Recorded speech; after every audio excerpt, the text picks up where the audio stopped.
Behind William, the iron door emitted a shrill, grating sound. Startled by the noise, he involuntarily flinched and turned around. For a moment, he stood still, gazing at the closed gates. Then, in confusion, he turned back. It was all over. Freedom. After 5 years in prison, he had forgotten what life on the outside was like, but now he had to start all over again. William took a deep breath of the fresh air. Yes, even the air here was different and delicious. He slung his backpack over his shoulder and slowly made his way to the bus stop, which was about 100 meters from the prison fence. The old bus didn't keep him waiting long. William was the only passenger on board. Leaning against the window, William lost himself in thought, reminiscing about the past. 5 years ago, he had it all: a thriving business, a beautiful wife. He had met Emma at a college party. At the time, William was finishing his architecture degree, while Emma was studying law. Both young and attractive, they came from different social backgrounds. William came from a humble family in a distant countryside, having made his own way to college and excelling academically, while his mother lived in the village. His father had passed away when William was in the 10th grade. For a long time, he had doubted whether he should pursue this degree. No, becoming an architect had been his dream. How could he leave his mother all alone, especially with her heart condition? But Susanna insisted. "You need to go to college, son," she would say, seeing William off to the distant capital. And he did. William was one of the top students in his class. He lived in a dormitory and earned extra money by writing term papers for his fellow students. Emma, on the other hand, had never known want. Her father had a thriving construction business, and her mother had taken up a chain of beauty salons for entertainment. Emma pursued her education simply because it wouldn't be proper for a wealthy young woman to be without a degree. Her father, Jeremy, had hoped she would eventually join the family business, but Emma was indifferent. Why should she work? Her husband would provide for her. Emma's parents didn't immediately accept William. Even though he had a good profession, he was still seen as a pauper. However, Jeremy took a closer look at his future son-in-law, crunched some numbers, and realized that he couldn't find a better right-hand man for his business. William was intelligent. He wouldn't let him down. His mother, Shanola, had learned to go along with her husband. If that's what he decided, then so be it. In short, Emma's choice was eventually approved, and after William graduated, he became part of their family. William's status in their family didn't matter. He simply loved Emma sincerely and wholeheartedly. Even if she hadn't had any dowry, he would have followed her to the ends of the earth, and Emma looked at William with loving eyes. He was the best for her.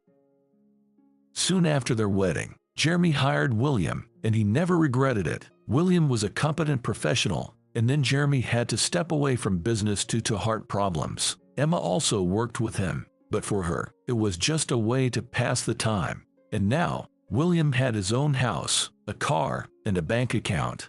He dreamed only of one thing: for their mansion with Emma to be filled with the laughter of children. But his wife was in no hurry to become a mother. William patiently waited. His mother, whom he had moved from the village to the city, never asked him about it directly, but sometimes she hinted that it was time for her to become a grandmother, and she might not live long enough to see it. Everything has its time. William would just smile. That evening, they were returning from a friend's house. William had been drinking, so his wife was driving. They were silent as they drove. It was getting dark, and raindrops started to fall. William dozed off in the passenger seat. Suddenly, there was a loud crash, a jolt, and his wife's scream. "William, did I hit him?" He heard her hysterical voice, and he instantly sobered up. "Hit who?" William stared anxiously at the car's rear window. "Just pull over." "I'm scared," his wife shouted and accelerated. Only a new shout from her husband brought her to her senses, and she obediently pulled over to the shoulder. William jumped out of the car and ran back along the road. About 500 meters away lay an elderly man on the road. How could he have appeared here, on this deserted road, in the woods, when the nearest town was several kilometers away? William noticed a basket that had fallen to the roadside. Mushrooms were scattered everywhere. Clearly, he was a mushroom picker. William rushed to check for a pulse, and he froze in horror. The man was dead. "William," a voice came from the darkness. His wife Emma approached closer, and she screamed in horror. Tell me it's just a dog or some other animal. Emma, it's not a dog, William said softly. You hit a person. We'll have to call the police. In an ambulance. Emma remembered, reaching for her phone. He doesn't need it anymore, William replied. Emma screamed again, then trembled and burst into tears. William rushed to her and hugged her. Don't worry so much, he said. The police will sort everything out. After all, he's at fault. Why did he jump in front of the car? He did jump, right? Emma nodded hesitantly. That's right. Besides, he wasn't wearing any reflective gear. You just couldn't see him. I think a lawyer can easily prove that you couldn't have avoided the collision. William, will I go to jail? Emma whispered. In the darkness, William saw her face, pale with fear. Of course not, William said, though less confidently. I'm definitely going to jail, Emma cried. William, I can't, I'm pregnant. Upon hearing her words, William's mouth dropped open in surprise. Then he held her even tighter. My dear, why didn't you tell me before? I only found out today, Emma sobbed. I wanted to tell you in a romantic setting at home, but now look at how things turned out. William, I'm afraid there will be investigations, questions. I'm a lawyer myself. I understand everything. They'll lock me up. I'm scared for our child. I could lose it because of all the stress. Emma, don't worry. Everything will be fine, William said firmly, shaking her by the shoulders. Do you hear me? Then remember this. I was the one driving. Emma gasped quietly at what she had heard, then hugged him tightly. My love, thank you. Yes, I understand everything. William, Dad will hire the best lawyer. William called the police himself. Then the investigation began.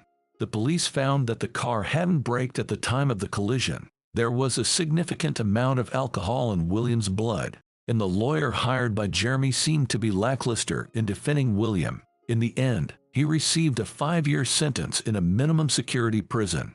As the verdict was read in the courtroom, William looked at his mother, who had aged a lifetime over these days. Susanna was also looking at him, her tears flowing down her face. Emma was not present in court. Her lawyer provided a certificate stating that Emma was in the hospital with a threatened miscarriage. Jeremy was in court and sat with his head down. When they were taking William away, his mother suddenly screamed and rushed towards him, but the bailiffs did not let her get close. William watched as his mother turned pale, collapsed, and sank to the floor. He rushed towards her, but they restrained him and led him out of the courtroom. Call an ambulance. Call an ambulance. William shouted, but the bailiff replied callously, You should have thought about that when you got behind the wheel drunk. He was placed in a police van and taken away. It was only in prison that he learned that his mother had died, a heart attack. William cried out of helplessness. He wouldn't even get a chance to say goodbye to his mother, and he was the one responsible for it all. Yes, he had driven her to a heart attack. Emma wrote to him at first, and she even came to visit once. She was quiet and contemplative. Emma, I was told that the lawyer didn't file an appeal. Why? William asked. Jeremy promised to help me out. I don't know, I'll ask. Emma replied absent-mindedly, then gave him a resentful look. So, you're just sitting there thinking about yourself. You don't care about how I'm feeling. I do care, William exclaimed. Emma, I think about you all the time, and about Mom. I couldn't save her. You didn't save our child. Emma replied sharply. You mean? William paled and stopped mid-sentence. That's right. I lost the baby because of you.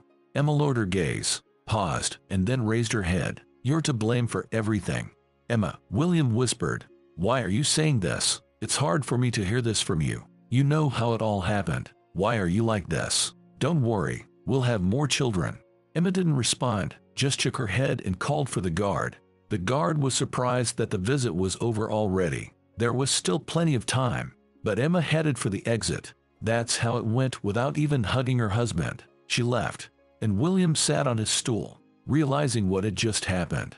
So, Emma had convinced herself that he was to blame, and William understood that there was no way to prove otherwise, and he didn't even intend to. Perhaps, after losing the baby, Emma had become embittered. Well, time would pass, and she would realize that she had been wrong. But a month later, William received notice that Emma had divorced him. He had no desire to live after such betrayal. Initially, He wanted to declare that he had misspoken and that Emma should be held accountable for her actions. But then the experienced inmates explained to him that it was all futile. The verdict had already taken legal effect, and no one would want to reopen the case, especially considering that Emma's father would do everything to shield his daughter from accusations, and trying to appeal would only add more time to William's sentence. He had already been given the minimum, so William resigned himself to his fate. Over these 5 years, not a word from Emma, not a single package. Jeremy had also forgotten about his faithful assistant. Colleagues and former classmates seemed to have vanished. William was left alone with his misfortune. There was no one left in his life, and he didn't even know where they buried his mother. William's soul had turned to stone, and he had gracefully accepted the trials that fate had in store for him. Yes, there were all sorts of things in prison, but William managed, survived, and now freedom. The bus jolted, and William was awakened from his memories. He looked around. This was his stop now. He needed to get to the railway station. He stopped at the door and tried to ask the driver and conductor for directions to the station, but they pretended to be engrossed in a conversation, paying him no attention. William just shook his head. Yes, those two had made up their minds about him that he was a criminal. Well, to hell with them. Who knows what trials fate has in store for them? There was an old lady selling flowers at the bus stop. William approached her to ask about the station. William stepped onto the train heading for the station.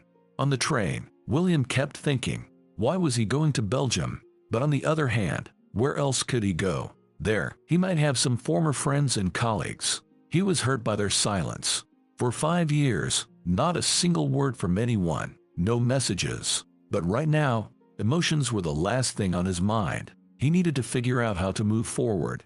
Besides, he had his own place. No, not the mansion they used to live in. Back then, when he bought it, Jeremy had convinced him to put everything in Emma's name, and William had trusted Emma as much as he trusted himself. But there was an apartment he bought for his mother. It's probably empty now. He'll settle in, take some time to relax, and then start looking for a job. He didn't have much money left. His accounts were empty. Back then, during the trial, all his assets had been frozen and then transferred to the relatives of the deceased old man, and he also needed to meet with Emma, just to look her in the eyes. In Belgium, William was a bit disoriented. In these 5 years, he had grown accustomed to the lack of noise and commotion. He sat in a park near the bus stop, collected his thoughts, and then headed to his mother's apartment. There was a brand new intercom at the door, and for some reason, his magnetic key didn't work. Indeed, a lot has changed over this time, William thought. He waited until one of the tenants came out of the building and followed them inside. Now he was at the right apartment on the 4th floor. William sighed with relief. Finally, he could rest, catch his breath, and get some sleep. But even that didn't go smoothly. The key to the apartment door didn't fit either, but William persisted and kept trying it. Suddenly, the door swung open, revealing a grouchy, sleepy, bald man. "Hey, what do you want?" he asked in surprise, clenching his fists instinctively. "Who are you?" William replied, taking a step back. "Me." The man sneered, now fully awake. "I'm the owner, and you, kid, better leave before I call the police." "This is my apartment," William exclaimed. "I bought it for my mother 7 years ago. I don't know what happened 7 years ago, but for the past 3 years, this has been my apartment." The stranger replied, "I bought it legally, and all the documents are in order. Can I see those documents?" "No.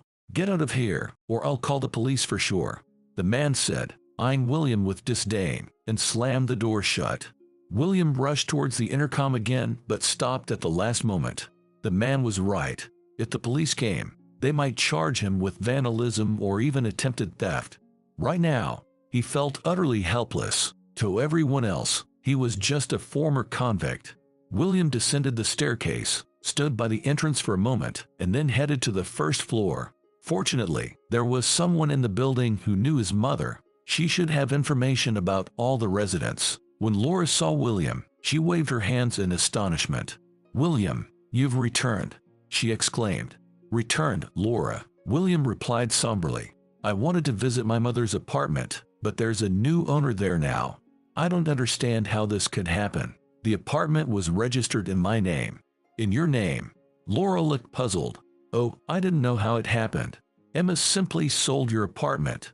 William, Laura said tearfully.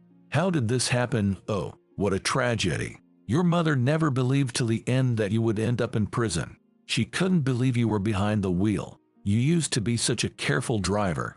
Laura, do you know where they buried my mother? I do. Oh, Susanna, how sorry I feel for her. She wiped away a few tears, and William lowered his gaze. Memories of his mother were still a painful wound in his heart.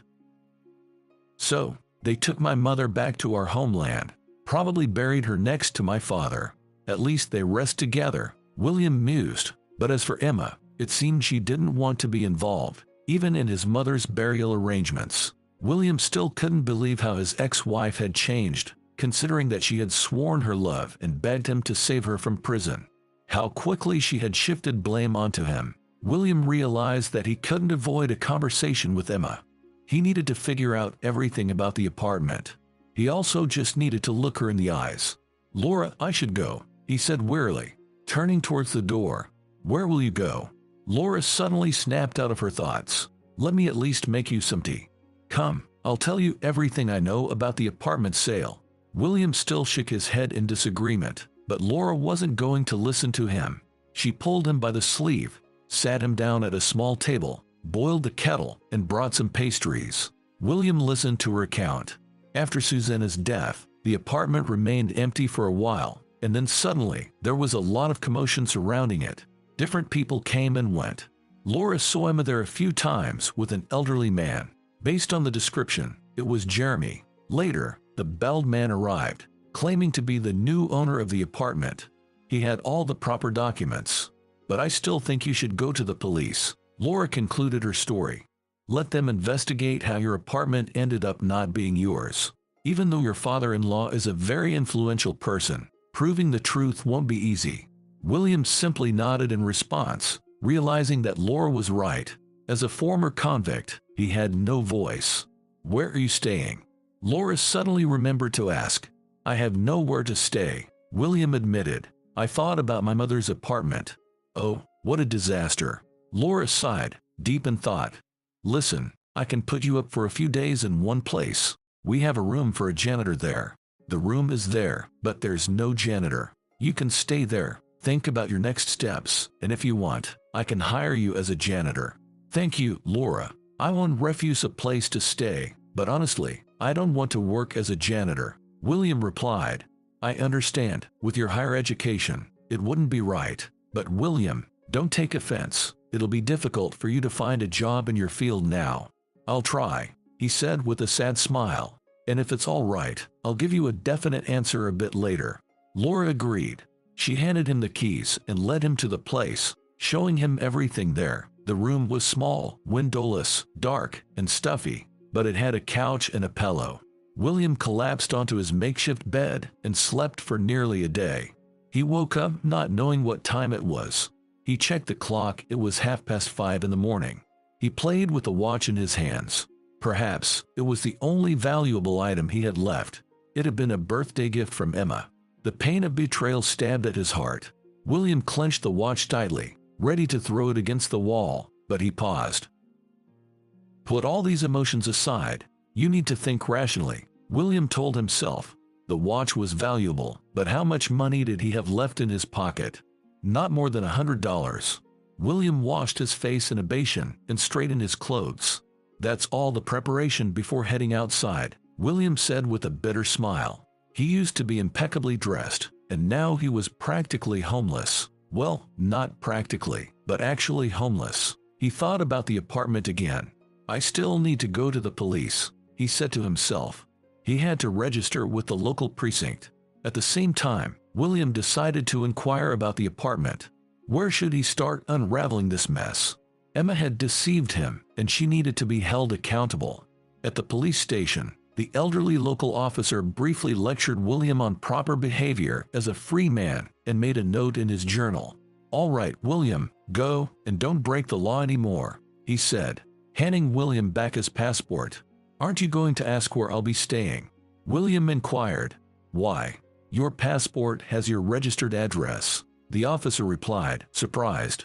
Another person lives at that address now, and the apartment belongs to him. William explained the situation concisely. The officer listened, asked about his former father-in-law, and then left the room for a few minutes, leaving William alone. Soon, he returned, sat down at his desk, and sighed heavily. William, in short, you know who Jeremy is, and you probably know without me. The officer hesitated, avoiding eye contact with William. I will, of course, investigate the situation, but I can already tell you that you won't be able to reclaim the apartment, so don't even try. Where are you living now? I'm staying in the basement, in the janitor's room. William replied. That's where you'll live for now, and being a janitor is a respectable job, the officer said. Quite prestigious. William chuckled sadly. All right, I understand. He got up, said his goodbyes, and headed for the door. Don't cause any trouble there, the officer called after him, or you'll be back behind bars in no time. William, without saying anything, closed the doors behind him. He left the police station and let out a heavy sigh. There was no help for him here. He had hoped for a little, but now it was nothing but disappointment. He sat down in a nearby park, contemplating his next steps. Well, he would work as a janitor, but first, he needed to meet with Emma and her father, the people he had once considered his family. William made his way to his former mansion and rang the doorbell. It seemed that nothing had changed here over the years. The same fence he had ordered, the same mailbox. A security guard opened the gate and gave William a scrutinizing look. Who do you need? He asked gruffly, his gaze fixed on William's figure. I'm looking for the owner, Emma, William replied. Emma. The guard raised an eyebrow in surprise. There's no one like that here. Listen, I'm her ex-husband, William protested. Ex-husband. The guard skeptically frowned. Look, buddy, go away, or I'll call the police. I personally bought this house. A frustrated William exclaimed. Call the people who live here now. What other demands do you have? The guard sneered. Having trouble up there. He slammed the door shut, leaving William standing at the gate, seething with anger. How could this be? He had been cast out of his former life and completely forgotten, used and discarded. Then he heard the sound of an engine. A car pulled up in front of the house, honked its horn. The gates opened, and it drove into the yard. William saw Emma behind the wheel. She also spotted him. Her expression changed. She turned pale and looked away. The car came to a stop in the yard, and the gates closed. William didn't rush towards the car. He just stood by the gate, not sure what he was waiting for. The gate opened, and Emma stepped outside. Hello, she simply said. Hello, William replied. Didn't expect to see me, she asked. I actually knew you would show up, but when, William said, trailing off. So, you've been released. Emma spoke casually, as if she had encountered an old acquaintance, but she avoided looking into his eyes. Yes, I've been released, William replied quietly. Emma, I want you to explain everything to me. Why did you do this to me? I saved you, and you divorced me. Your father acted as if I never existed, as if I didn't help him elevate his business. Emma, you betrayed me. I wasn't allowed into the mansion that I bought, in the apartment. What right did you have to sell it? So many questions, Emma chuckled. You know what? What happened a long time ago is in the past and doesn't matter anymore. You have your life. I have mine. I divorced you. What did you expect? To be the wife of a criminal is not my status. My father has a respectable business, serious partners, and then there's a criminal. And did you forget who I went to prison for? William asked quietly and bitterly. For whom? Emma rolled her eyes. For yourself. You. William wanted to curse, but he barely held back his anger. Emotions were overwhelming him. Emma, I can't believe you've become like this. You were different. You loved me. You were expecting a child from me. A child? She laughed. My God, you're so naive and gullible. There was no child. How could there be no child? William asked, incredulous. Oh, like this? Emma said with a smirk, looking at him mockingly. William felt like his head was being pounded with a hammer. She had been deceiving him from the very beginning. If William hadn't thought that Emma was pregnant, would he have taken the blame for her crimes? Probably not.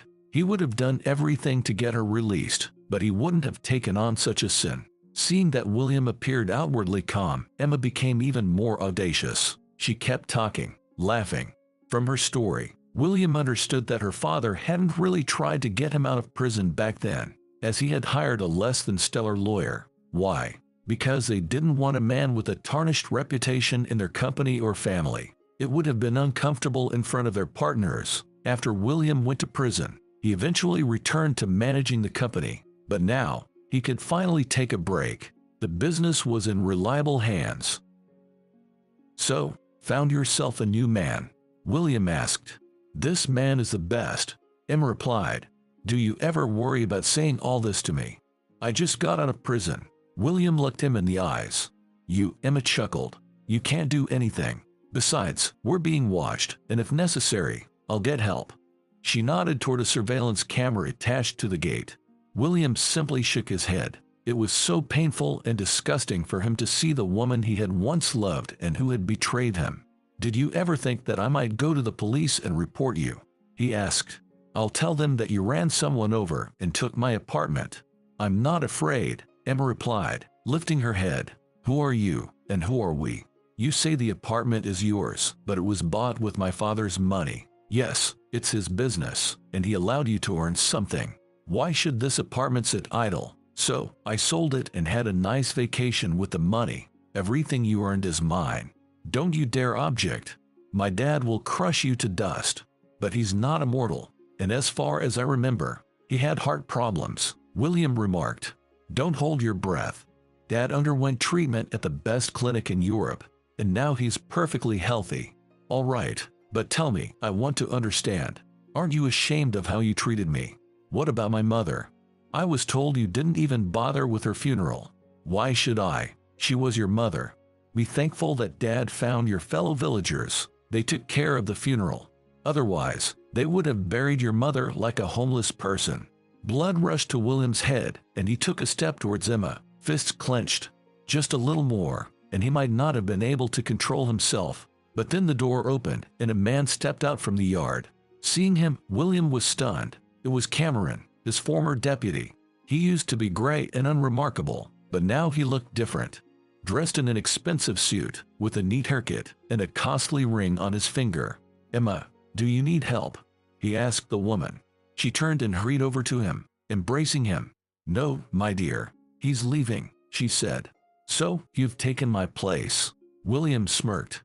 "No, now, I'm just in my rightful place." Cameron replied coldly. "William, you should leave."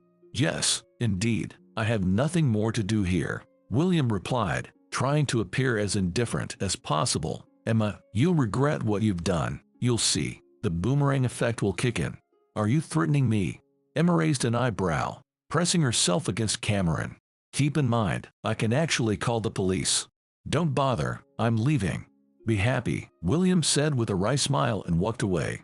He heard the gate click shut, and the voices faded as he walked and walked. There were no thoughts in his head, just emptiness. No, everything had burned out a long time ago when he found out about the divorce. But William had never imagined just how deceitful his ex-wife could be.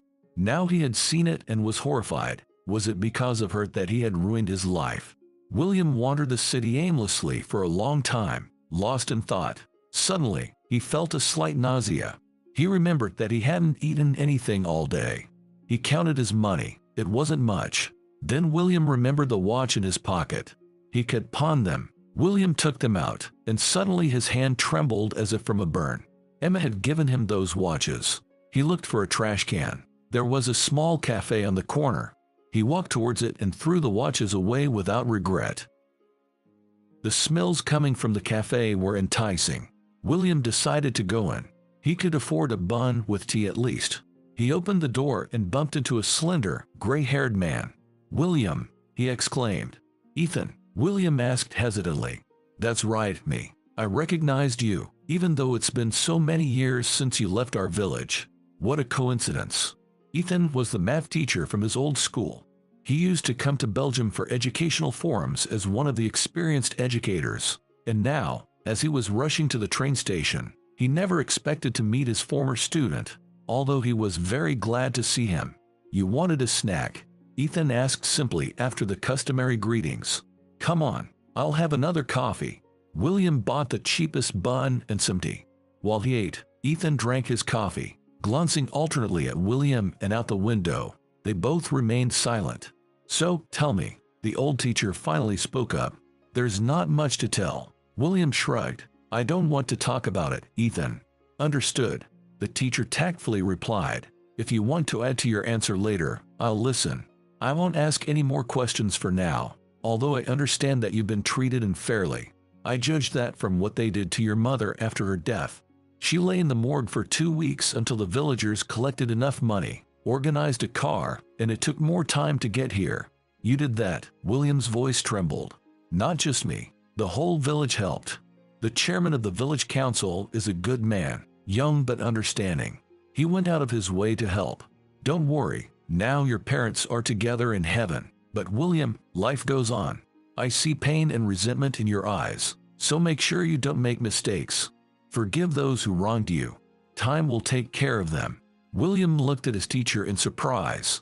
How did Ethan guess what he was afraid to admit to himself? Indeed, in his soul, a growing sense of indignation had begun, and if initially, upon leaving Emma, he just wanted to forget her, later on, it was as if someone had whispered to him, seek revenge, make her answer. Have you ever thought about going back home, to the village? The teacher's question brought him back to reality.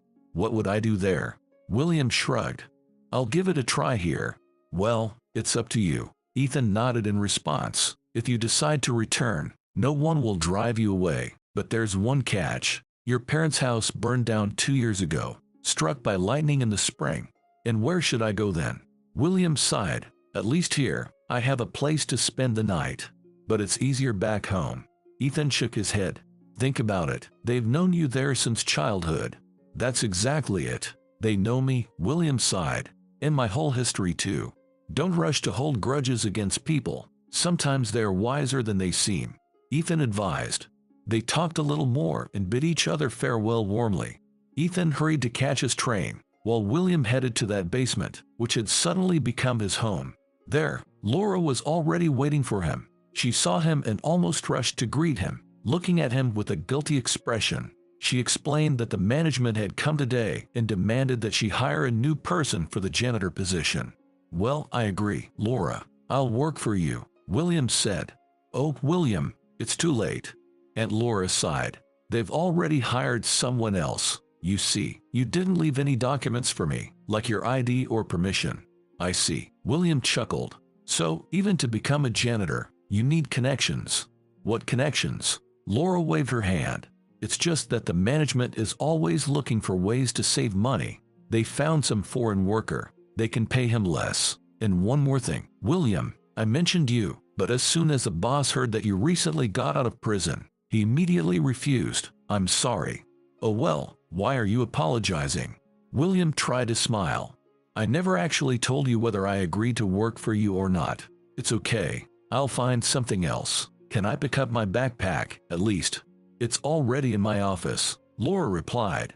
After spending some time with Laura, William left. He didn't know where he was going or why. After prison, after everything that had happened to him, there was a sense of emptiness. He couldn't even understand how his legs had brought him to the office where he used to work. William sat down on a nearby bench and watched as people entered and exited the office. The hustle and bustle, the conversations. Did William want to see any of his former subordinates or colleagues? No, because over these 5 years, everyone had revealed their true colors. Not a single person had remembered him. That meant he wasn't needed. William saw a car pull up to the office. Jeremy, Emma, and Cameron got out of it, chatting cheerfully as they headed inside. The turmoil in William's soul was indescribable. He wanted to rush towards them, knock them down, trample them. But then he remembered Ethan's words. Forgive them. Time will be their judge. William sat back down on the bench and began to contemplate. What had he really wanted? It was expected from his father-in-law that business was the priority. As for Emma, perhaps William had simply loved her too much and hadn't noticed her true nature. And Cameron, he was of no concern. Who knew what would happen to him in the future? William reluctantly stood up and walked away from the office. He continued walking through the city, realizing that he was a stranger here, unwanted by anyone. But Ethan had been right all along. He needed to return home, to his hometown, to the village. At the train station, William's spirits sank when he heard the price of a ticket to a station. "And what if I?" he timidly asked the young cashier. "This is a long-distance train. There are no general compartments, only coupe seats," the girl replied with a hint of disdain. "Are you going to buy it or not?" "Not right now," mumbled William, picked up his passport, and under the judgmental gazes of other passengers waiting in line, he walked away from the station. The ticket cost almost $100, and he didn't have that much. What was he going to do? He felt like he might cry out of despair. William sat down on a bench near the station and scolded himself. Why hadn't he asked about the ticket price when talking to Ethan? Maybe the old man would have lent him the money. He was making a big deal out of it. He would have returned it later. But Laura, why hadn't he asked her for a loan? After all, he would have paid her back, although it wasn't certain that Laura would have agreed. They weren't that close. With his head down, William thought and found no solution. He was hungry, thirsty, and the tempting smell of something fried and delicious wafted nearby. William sighed, heading towards the hot dog stand when suddenly he collided with a man who was loudly talking on the phone as he walked. "Justin, where are you?" the man yelled into the phone. "I've got a shipment to unload.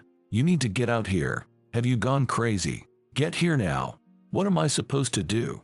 William immediately realized that this was his chance. "Excuse me." He caught up with the man as he disconnected the call and briskly walked towards one of the market pavilions. "I overheard you need a laborer. I can do it." "You?" The man evaluated William with a smirk and shrugged. "Did you just get out of prison or something?" "Yes," William confessed, "but I don't want to go back there. I need to earn money for a ticket to my hometown." "How much do you need?" the man asked. $100. "Well, I won't give you that much. There's only $50 worth of work, tops. But okay, let's go. We'll figure something out.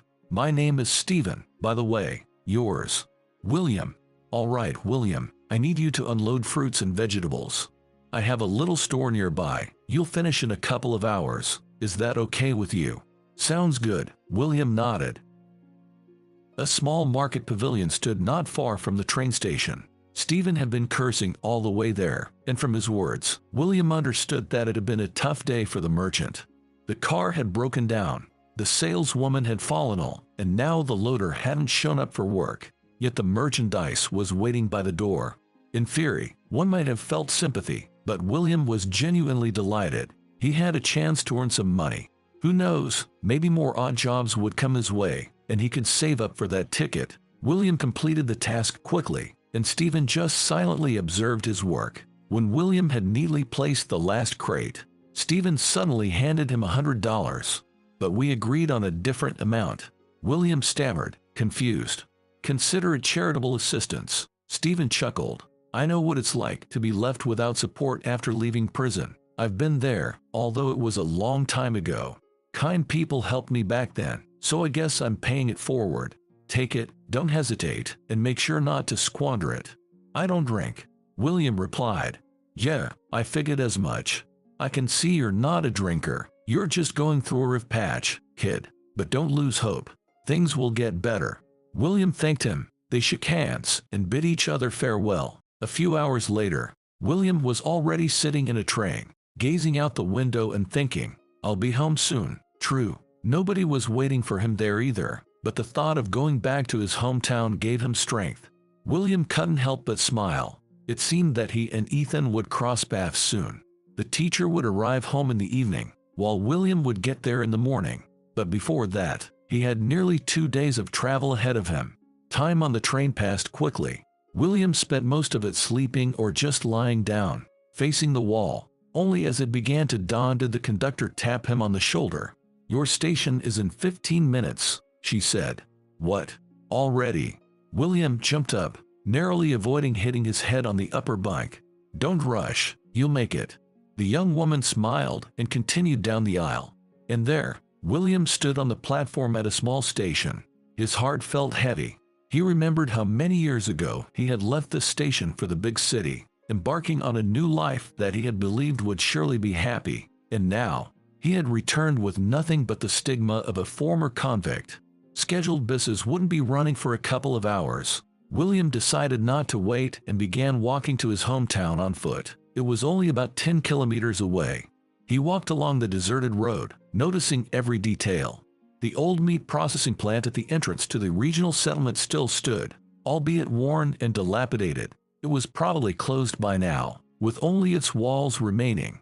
Further on, they had created a new landfill, surrounded by a fence.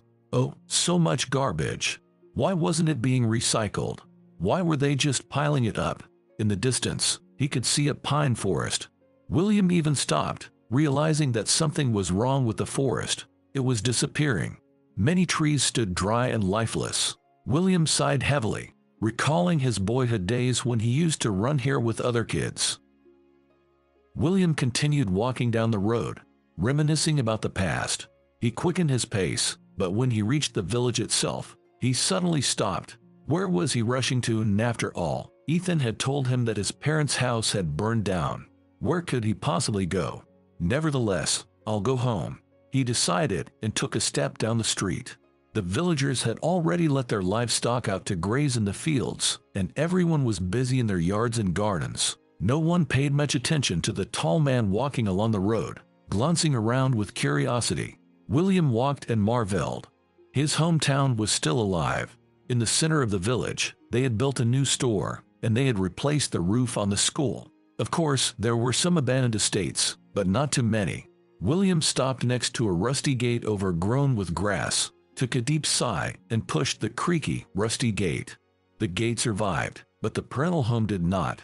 He walked around the yard and sat down next to the charred wall, lost in thought. He was finally home, but here, he wasn't expected either. Who's rummaging around there? He heard a creaky, elderly voice say, "What do you want? Looking for firewood or something? Don't touch it, it's not yours. Move along, can't you see the house burned down?" William, surprised, turned to the voice and saw a frail, gray-haired old man in the neighboring yard. He squinted his eyes, trying to remember. "Noel, is that you?" He eventually spoke, recognizing his neighbor. "That's right, I'm Noel." The bewildered old man nodded.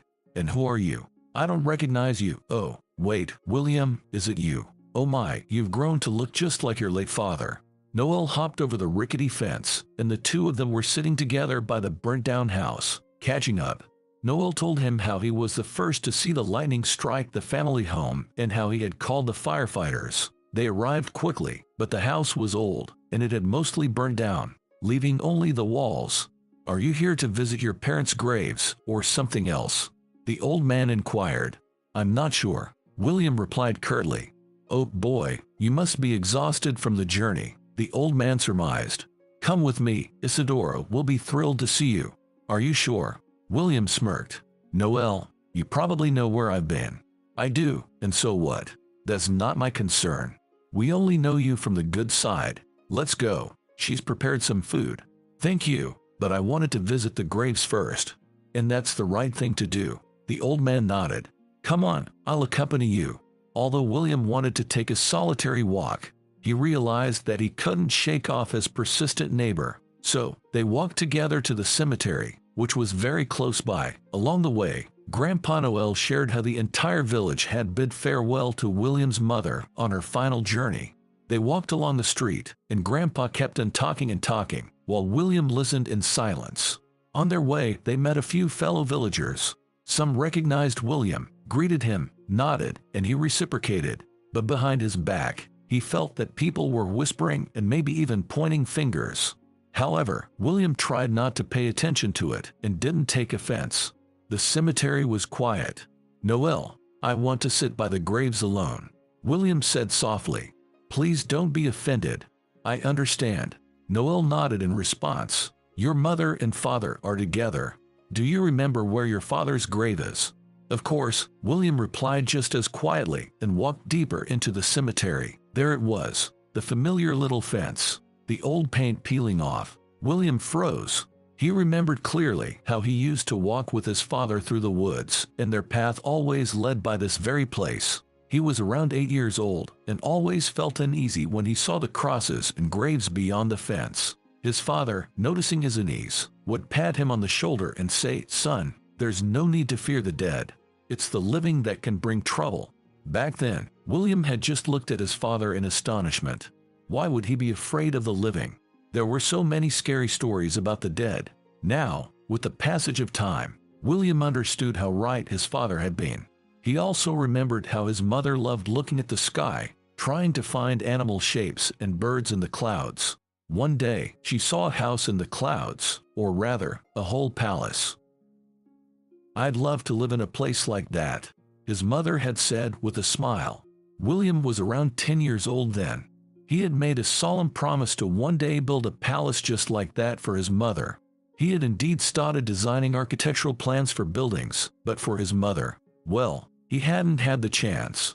She passed away before he could fulfill that promise, and now she was up there, in her own castle, looking down on him. William sighed, looked around, and couldn't help but feel how sad it all was. It was incredibly challenging to comprehend that he was now alone in this world. William looked around. He decided that he would paint the fence later, or even better, replace the markers for his parents, but that would have to wait until he could afford it. For now, he needed to clear the weeds from the graves. There was quite a bit of overgrowth. William tidied up, sat quietly for a while, bowing his head. Then he stood up, whispering softly, "Rest in peace, my dear parents. I'll always be with you." After the cemetery, Noel led William to his house. While he had claimed earlier that his wife was thrilled to have guests, that wasn't entirely true. Isadora was just finishing up cooking in the kitchen when they entered the house. She pulled her husband aside, leaving William in the kitchen. He sat on the edge of a stool and patiently awaited the outcome. "Why did you bring that criminal into our home?" William overheard Isadora's loud whisper from the hallway. "Have you completely lost your mind? He's going to rob us or worse. Are you insane?" Noel whispered back just as fiercely. "William is a decent man. He made mistakes, but he's paid for them. You feed him. He's tired from the journey.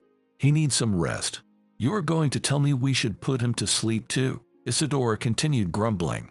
William, realizing he could potentially cause a scandal, stood up decisively. "I apologize, dear neighbors. I'll be on my way," he said, peering into the hallway. "Where are you going?" Noel pretended to be surprised. "We're about to have some tea." "No, thank you. I don't want any," William declined politely. Under Isadora's disapproving gaze, William exited the house. At the yard's entrance, he spotted Ethan. "Ah, there you are," the old teacher exclaimed with joy. "I heard you came and went to the cemetery, but I didn't find you there. So, did you decide to come back after all?" "Yeah, something like that," William replied with a hint of sadness. "I hopped on the next train and followed you guys. But maybe it was a mistake. It seems I'm not entirely welcome here either. Don't take offense at the people here. They're used to thinking in stereotypes. Spent time in prison. Must be a criminal. It'll pass. Let's go to my place." Ethan reassured him. "I'm afraid your wife won't be too pleased with me either." William shook his head. "My Joan already knows you are here, and she's preparing dinner for you. Let's go, freshen up, take a rest, and tomorrow, we'll visit the head of the village council. He's returning from his business trip, and I've already spoken to him about you." Ethan took William by the sleeve and led him along. There was no choice. William complied. Joan was a quiet and calm woman who had worked at the local library her entire life. She received William quite hospitably. First and foremost, she sent him to the shower and handed him a clean set of clothes. "These belong to our son," she said hesitantly. "I think they should fit you." "You're right. Your son must have been quite the sturdy lad." William smiled as he thought of Christian, their own son who was just a year older. He was indeed a tall, strong boy, not taking after either his mother or his father, as the villagers often teased, wondering aloud if he was adopted. But Ethan and Joan would just smile, proud of their son. To Joan, he was like her own flesh and blood, despite being Ethan's grandson. Christian took after her side of the family. He was a good boy, now serving in the military. Soon after, having freshened up and changed into clean clothes, William found himself at the dinner table with his hosts. The spread was impressive. Joan had prepared baked potatoes, soup, and even lasagna. However, William only ate a little before starting to doze off. He was exhausted from the journey, there was no denying it. Ethan guided him to the room that used to belong to their son, and there, on clean sheets, William fell into a deep and restful sleep, dreaming of his childhood. In his dream, he was with his father by the river, fishing. The fishing rod was delicate and fragile, and suddenly, there was a sharp tug on the line. William tried to reel it in, but he couldn't. That's when his father, setting aside his own fishing gear, came to help him, and together they pulled out an enormous carp. "Dad, look at this fish," William marveled. "What should we do with it? How about we release it?" His father suddenly suggested. "How? It's so huge. Can we do that?" "We can. Let it live," his father said gently as he carefully removed the fish from the hook and released it back into the water. William gazed at the clear reflection in the water, watching the fish swim away gracefully. He felt a pang of disappointment. He had caught such a massive fish, and his father had let it go. "Son, don't be upset with me," his father said. "We'll catch plenty of other fish, but this one should live." "Why?" "Because this fish is the ruler of these waters. How can we leave the river without its master? Everything would perish then." William stared at his father, thinking he was joking, but his father was dead serious. Just then, his mother ran to the river, embracing his father, and he lifted her in his arms. Suddenly, there was a bright light, and both his mother and father disappeared, leaving only a blinding radiance. William struggled to open his eyes. The sun was shining directly in his face. He couldn't immediately tell what time it was until he glanced at the clock and let out a whistle. Morning. It meant he had slept through the entire previous day and night. Clearly, fatigue had caught up with him. Shortly after, Ethan entered the room and invited him to breakfast. "Don't forget we're going to see the chairman," the old teacher reminded him. "I remember," William nodded, "but I don't know how he can help me. Maybe he'll give me some abandoned house." "What kind of job is there anyway?" "There is one position." Ethan smiled. "But he'll tell you about it himself." "But how can they employ someone with a criminal record?" William raised an eyebrow. "Why are you wearing that cross on yourself?" The teacher frowned. "You've paid your dues. It's time to start a new life." William just sighed. Words were one thing. Reality was quite another. However, he resolved to talk to the chairman. As they approached the brick building with the village council flag, William slowed his pace. Ethan touched his arm. "What's the matter?" Ethan asked. "I've been turned away so many times in these past days that I'm not sure if I should even go there," William confessed. "In any case, you should. You're a new person here, and the chairman needs to know about everyone," Ethan insisted sternly. William was reminded of how Ethan used to furrow his brows back in school whenever someone disrupted the class. The memory made him smile, and he confidently stepped into the village council building. In a spacious office behind a large desk sat the chairman, a man about his own age. William greeted him and introduced himself. At first, it seemed like the chairman didn't recognize him, but then he broke into a bright smile. "William, did you really forget me?" he exclaimed. And in that voice, William remembered, it was Michael. The very same Michael with whom they used to roam the streets before they even started school, sometimes pilfering apples from the locals. What on earth did they need him for? He wasn't needed at all, but the adrenaline rush was something else, especially when they had to escape from the collective farm guard. Afterward, Michael moved away with his parents, only visiting his grandmother during school holidays. After school, they lost touch. Former friends embraced, chatted, and fondly reminisced about past misadventures. Ethan, seeing that everything was fine, bid his farewell and left, figuring they could handle things on their own. "So, have you decided to come back home?" Michael asked. "I also decided to live here. I studied public administration at the institute, returned to the regional center, and they offered me the position here. The people elected me, and now I'm almost the mayor." Michael smiled and looked at William inquisitively. "But how did things go so wrong for you, my friend? You had everything going for you: business, family." "I was a fool," William frowned. "Well, if you don't want to talk about it, that's fine," Michael conceded. "Let's discuss business instead. I understand you need housing and a job. I can offer you a choice of 2 abandoned but perfectly livable houses. But there's another option. It comes with work and a house." "What do you mean?" William asked, puzzled. "We need a gamekeeper," Michael admitted and went on to share a sorrowful story. They had an old man serving as the gamekeeper for many years. Scott lived and he had a sturdy little house there. He took good care of the forest and the wildlife. But then poachers started appearing in the woods. You see, in recent years, the population of deer had increased. Elks came, wild boars too. These poachers roamed the forests in search of easy prey. Scott had sternly warned them, prevented their illegal activities, and even managed to catch a few of them. But then they found the old man dead by the river. The police investigated, but the case was eventually closed due to a lack of evidence.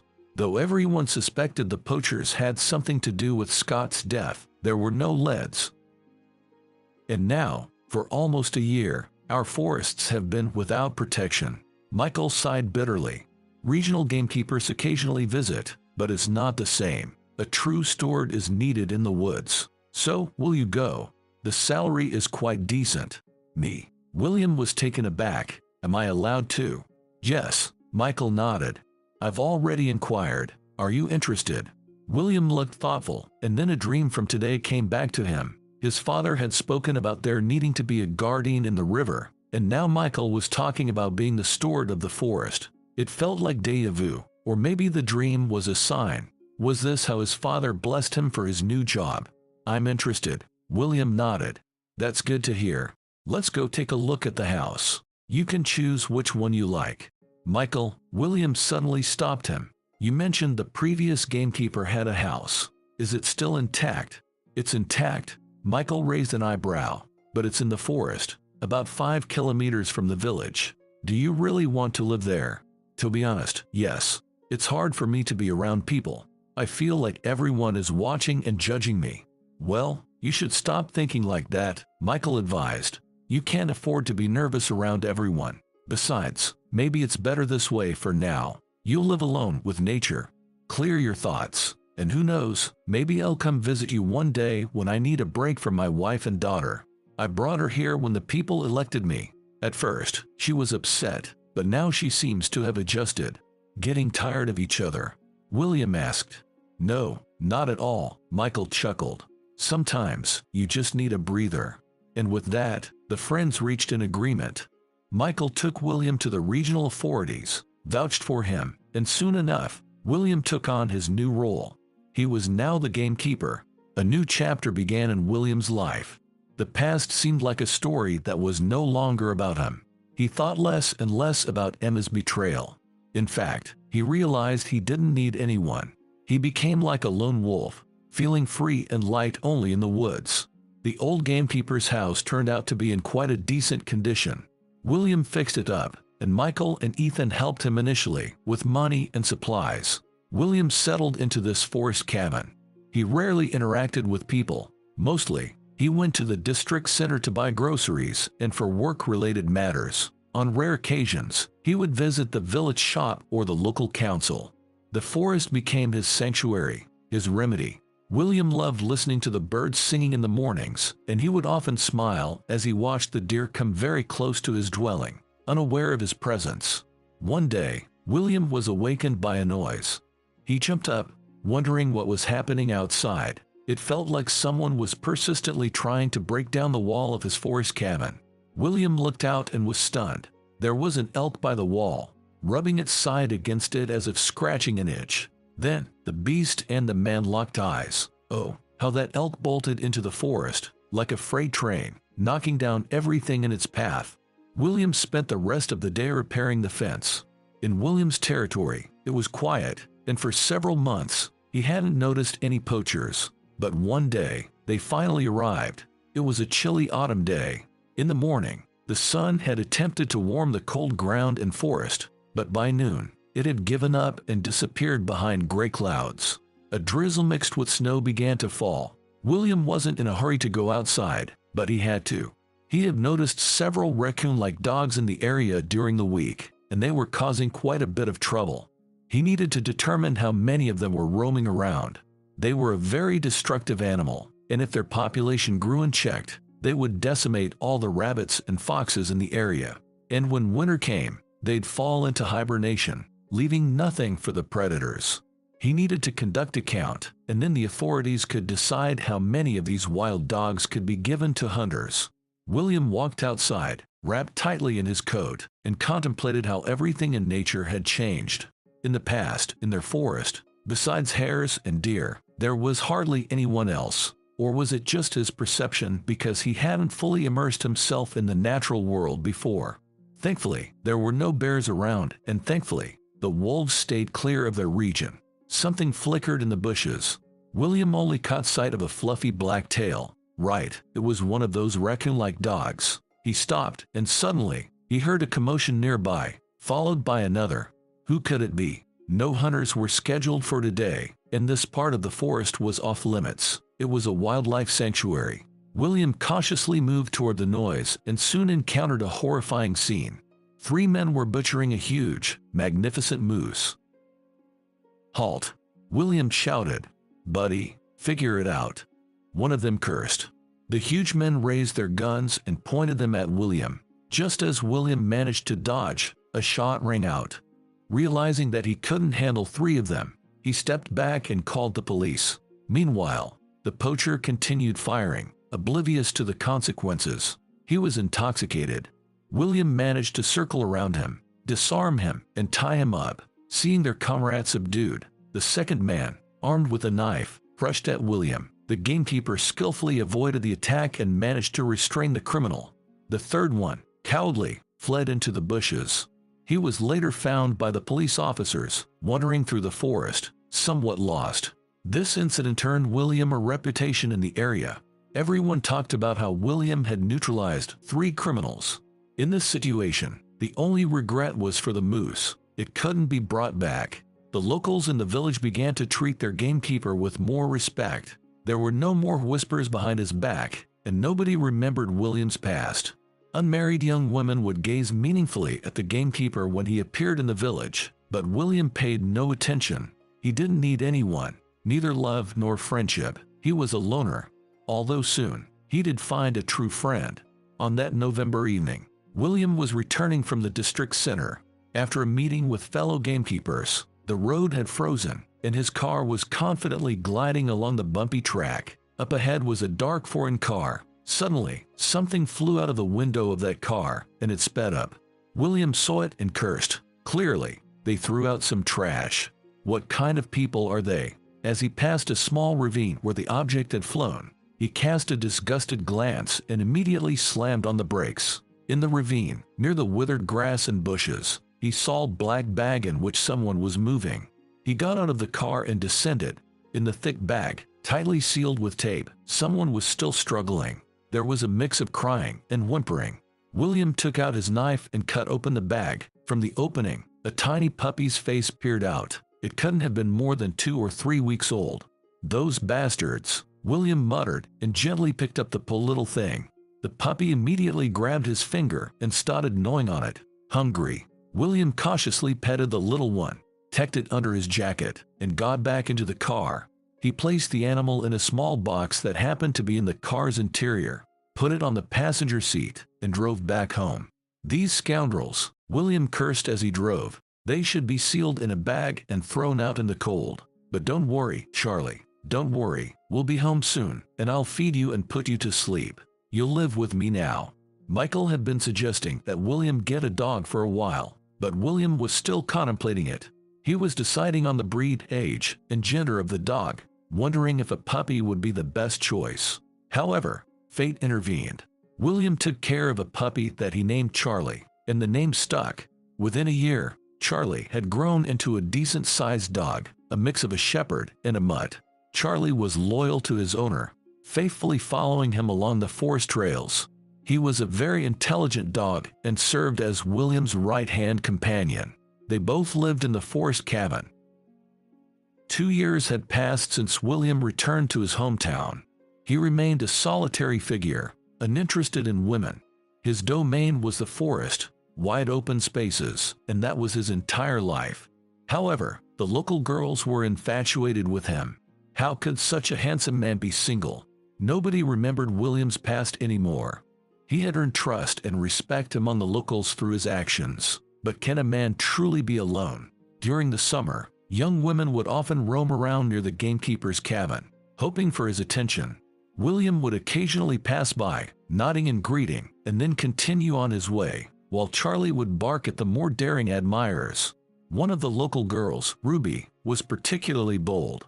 Everyone in the area knew her, especially the male population. She was undeniably beautiful, with almond-shaped eyes, black hair, delicate porcelain-like skin, and an attractive figure.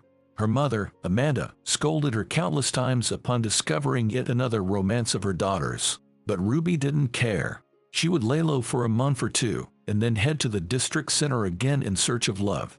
She had already exhausted the supply of eligible bachelors in the village. Despite all this, she wasn't foolish.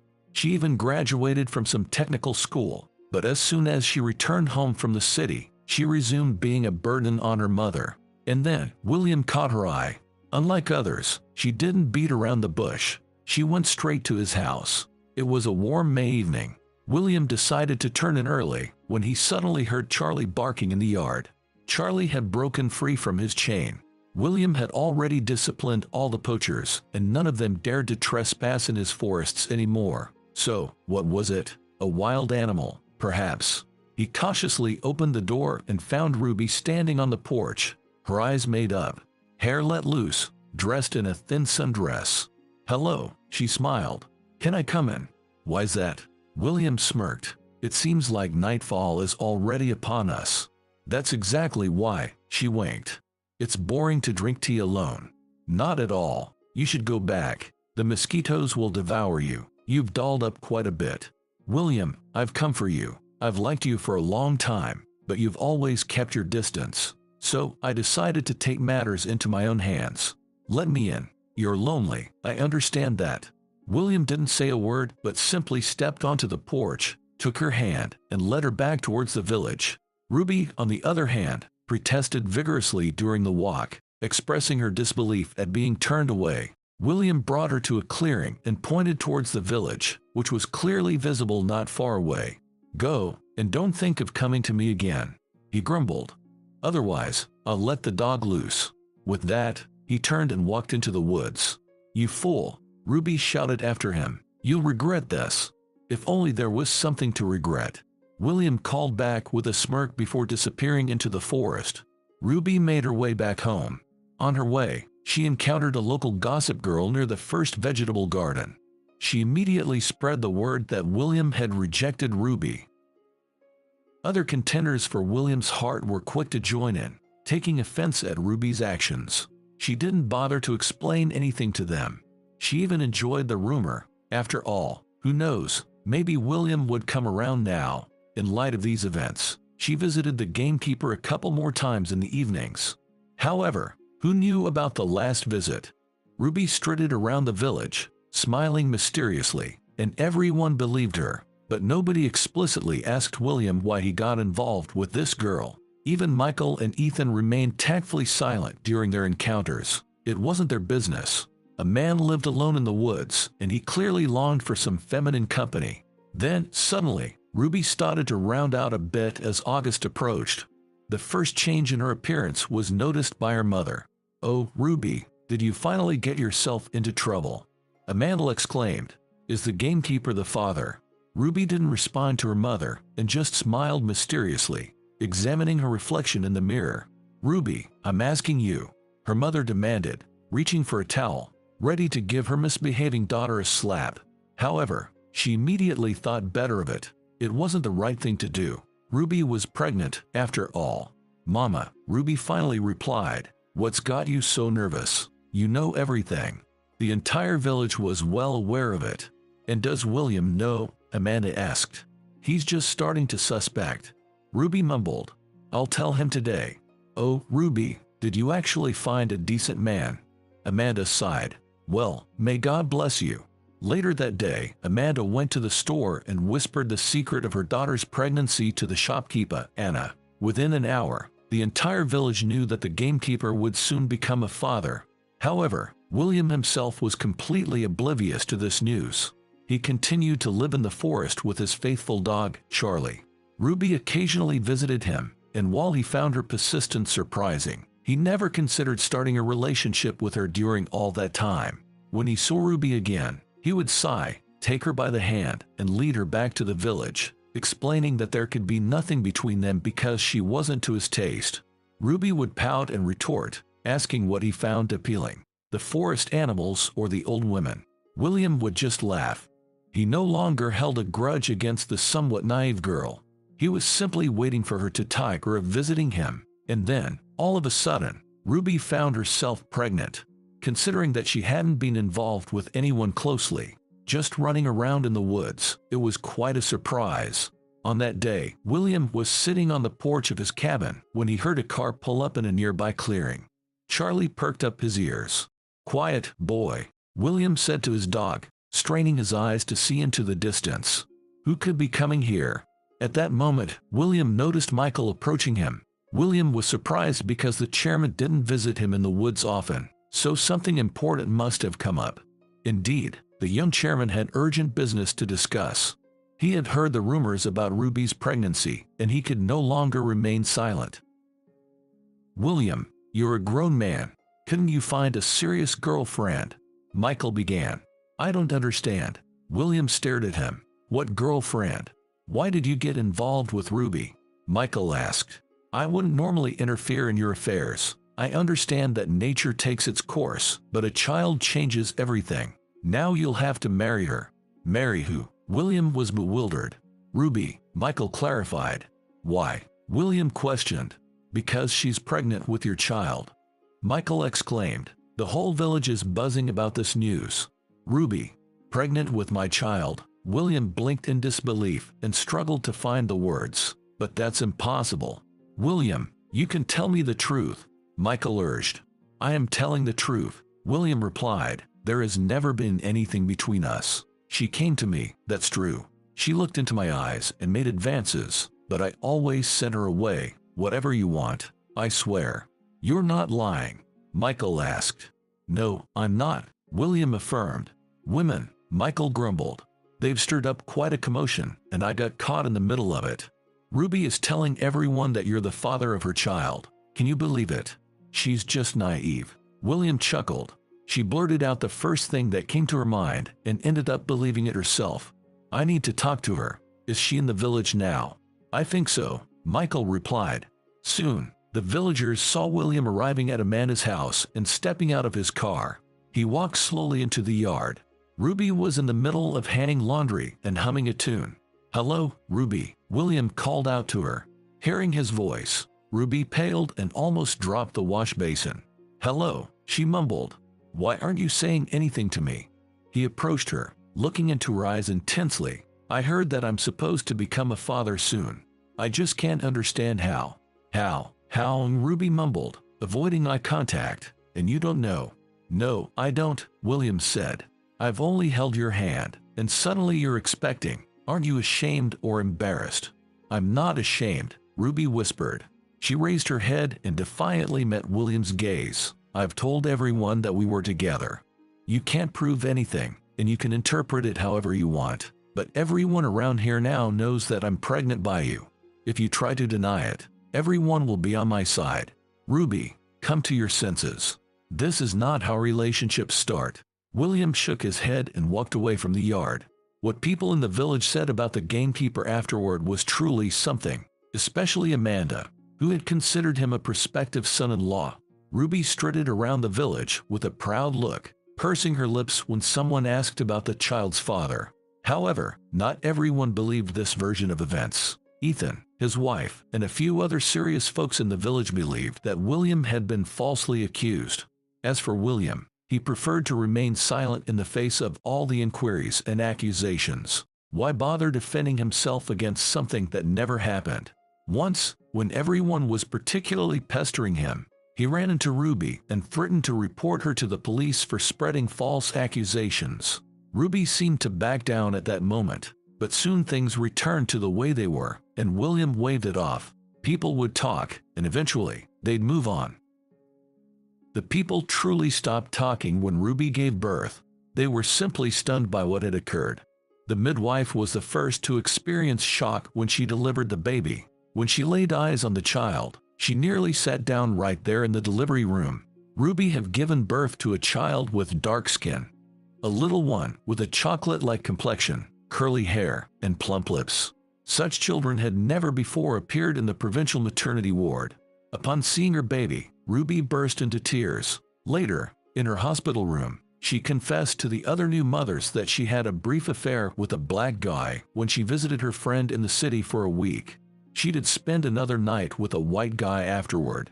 Ruby had actually thought she was pregnant by the white guy, so she calmly placed all the blame on the gamekeeper. Why not? He walked around in silence. Almost everyone believed he was the father, and then a little dark-skinned baby arrived. The nurses reassured the hapless mother that the baby wouldn't be entirely black. After all, he was a mixed-race child, and mixed-race children were always beautiful. However, this didn't make things easier for Ruby. She couldn't even bear to look at her child. She didn't want to take him home from the maternity ward. Amanda, upon learning of this fiasco, was also in shock. She had already inquired about genetic testing, asked knowledgeable people about the gamekeeper's salary, and wondered how much child support she could extract from him. She was interested in how to secure her financial future. And then there was this dark-skinned child, and it was clear that William had nothing to do with it. Oh, what a shame. Amanda lamented. People will laugh at us now. And she didn't want to take her grandson from the maternity ward either. They probably would have left the baby there without a second thought. But then Ruby remembered about the maternal capital, and what did it matter? Whose child it was didn't really matter now. She would get the money anyway. In short, they discharged Ruby along with the baby. Amanda picked them up from the maternity ward, without even looking at her grandson once. It was the beginning of December. 3 weeks had passed. People were in full swing preparing for Christmas. It seemed like everyone had forgotten about the Ruby baby story, and what did they care? Now it was her responsibility to raise the child. William finally breathed a sigh of relief and only occasionally smiled at the memory of how Ruby had wanted to make him the father against his will. And then, December 25th arrived. That year, such a bitter cold descended upon them. People hid in their homes, dogs burrowed into their kennels, and birds froze in mid-air. On that evening, William decided to check the deer feeders. In such cold, the animals needed food even more, and Christmas. He hadn't celebrated it in so many years. This year was no exception, although both Michael and Ethan had invited him over. William decided to wait for Christmas, have a meal with his dog, who had moved into his house in this freezing weather, enjoy a piece of meat, and then go to sleep. But for now, he needed to check the feeders. William put on his hunting skis, loaded his backpack with salt, and headed to the feeders. Charlie ran alongside him as usual. The sun was already setting in a crimson glow, and the cold seemed even sharper. William rubbed his gloves and his cheeks. "Jer, can't linger, or I might freeze," he said to himself. He increased his pace. Soon, he was at the feeding spot. He added some salt, straightened the twigs, made sure there was plenty of grain, and started heading back. Charlie, letting out a joyful bark, turned as well. "You're cold, po thing. Don't worry, we'll warm up soon," William told him with a smile. Charlie took the lead, running along the well-trodden ski path. Suddenly, not far from home, a few hundred meters away, Charlie stopped by a thick-furred spruce tree and bristled, letting out a low growl. "Who do you smell there?" William wondered. A hare, perhaps. Although, the dog's reaction seemed more like how he'd respond to a wolf. William raised his rifle. He'd meet a gray one like he should. But then Charlie froze, and suddenly he whimpered and crawled toward a branch that covered the trunk of the tree. "What have you sensed there?" William was concerned. A rabbit, maybe, but in such cold. However, the dog's reaction was more akin to what he'd do when encountering a wolf. William raised his rifle, ready to face a gray one as was usual in these spots. But Charlie froze and whimpered. He crawled towards a branch that obscured the tree trunk. William stood there in bewilderment, trying to figure things out, and then he heard a sound from beneath the spruce tree. At first, he thought there was something wrong with his head, but then he gasped. It was the cry of a baby, a quiet, resigned cry. William made his way to the spruce tree, lifted its fluffy paw, and spotted a little basket, the kind people use for collecting mushrooms. But this one didn't contain mushrooms. Instead, there was an old, thick blanket rolled up into a bundle, and from this bundle came a faint, plaintive cry. William reached out to unroll the blanket, trembling, and verify that his ears weren't deceiving him. But then he hesitated because it was so cold outside. If it was truly a child, they would freeze for sure. William grabbed the basket and dashed back to his house, with Charlie at his side. The dog didn't bark or whine anymore, just kept running beside him, seemingly understanding the urgency of the situation. William, clutching the basket to his chest, remembered the day he had found Charlie, abandoned and unwanted, wrapped up in a bag and left in a ditch. He wanted desperately to believe that inside this basket was a puppy, not a baby. After all, a person couldn't treat their own child like this, right? Once home, William quickly removed his jacket, placed the basket near the stove, and, with trembling hands, began to unroll the blanket. And then he saw what was inside, and he was stunned. It was indeed a baby, a dark-skinned baby. "Ruby threw you away," William whispered in disbelief. The baby, still wrapped in a blanket, had stopped crying and was now just opening its mouth. It seemed the little one had exhausted its strength. How long had he been out in the cold? William shuddered at the thought of what the baby had endured. What if Charlie hadn't detected him, and the baby had gone unnoticed? William quickly examined the baby. It appeared he hadn't suffered frostbite, and he seemed relatively okay, just utterly exhausted. Clearly, he wanted to eat and be held by his mother. "Is this even a mother, Ruby?" William muttered to himself. A wolf would fiercely protect her cub. A bird would poke out someone's eyes, and she left him to die in the cold. William awkwardly picked up the baby, cradling him gently. As the child warmed up, he began to cry again, loudly. "Wow, you are quite the loud one." William chuckled softly. "We'll get you some help in a moment." William called an ambulance and explained the situation. Then he called the police. The ambulance dispatch, upon learning they had to traverse a snowy road into the woods, was a bit perplexed. "How can we find you? Would you consider coming to us?" they asked. "I'm not going," William replied firmly. "The baby has been exposed to the cold enough. I didn't want to carry him through this frost any longer. You're only 5 kilometers away from me. The road is cleared right up to the forest. Just call me when you're close. I'll meet you by the trail." The dispatcher agreed, but the police were quite surprised by William's report. "Wait, didn't you call an ambulance?" "Well, that's good," the officer on duty responded. "Let the doctors take the child. Why should we trek into the woods now? Have some decency. Let people celebrate Christmas properly, and tomorrow, the local officer will look into everything. They abandoned a child in the cold, do you understand?" William objected. He could have died. "I understand everything," the officer sighed. "But nothing terrible happened. We'll sort it out tomorrow. Merry Christmas." He hung up before hearing William's response. "Merry Christmas," William replied, listening to the dial tone. Then he looked pensively at the baby. The child had calmed down a bit, making small noises from his basket. William smiled. What a miracle he had found. He would have never believed it if someone had told him. The phone rang, interrupting William's thoughts. It was the ambulance. Distractedly, he put on his fur coat and left the house, instructing Charlie to guard the baby. The dog even gave a nod, fully comprehending the important mission his owner had entrusted him with. William reached the ambulance via the trail. The vehicle was parked at the edge of the forest, and the driver was tinkering under the hood. Beside him stood a petite female doctor in a down jacket.